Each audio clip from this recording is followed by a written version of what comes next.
همه هم به فکرم تنهایی به گناه میکند آخر اگه کس پیش آدمان به برآمده نمیکند چقدر فهمیم همین در تنهایی چیکار کند؟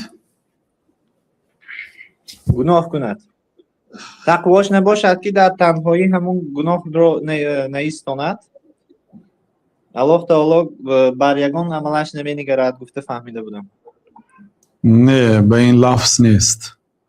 بله تعریف یعنی که ستایش بسیار هست. الله تعالی میگه که ان الذين يخشون ربهم بالغیب لهم مغفرة و اجر کریم و اجر کبیر.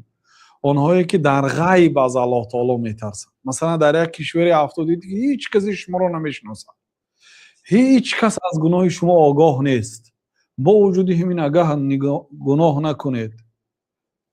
ان الذين يخشون ربهم بالغیب، آنهایی که در غیب، یعنی در غیب از نظر مردم از الله تعالی ترسند، برای این آدم ها مغفرت هست از جانب الله تعالی، یعنی با اون گناه هایی که باید از بنده صادر میشد، یعنی حتمی است بنده گناهگار است، هزار احتیاط میکنه به یک گناه واقع میشد. برای همون گناه هایی که از بنده صادر میشه یا اینکه اون عبادت هایی که به طریق باید و شاید از او اجرا نشده هم گناه است.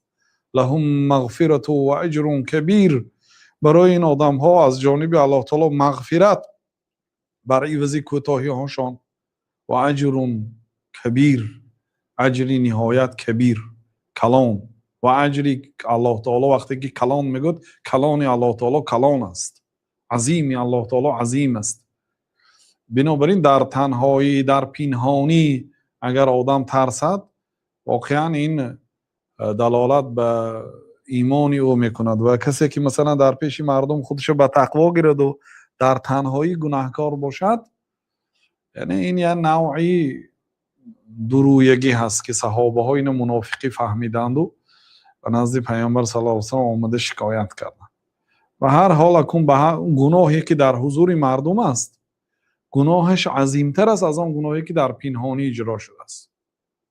مثلا یک آدم ناسکش است در پیش مردم ناس میکشد، یک آدم سیگارت کش است در پیش مردم در روی آدم میکشد. گناه این آدم فرق میکنه از آن آدمی که در پنهانی حتی همسرش هم نمیداند از همه گناهش پنهان میکنه. گناهش فرق میکند به هر حال. لیکن والله احق ان تخشاه، الله تعالی سزاوارتر است که ترسید. از این مردم میترسید لیکن از الله تعالی نمیترسید. والله احق ان تخشاه، الله تعالی سزاوارتر است که از او ترسید. این نص آیت قرآن است. بله.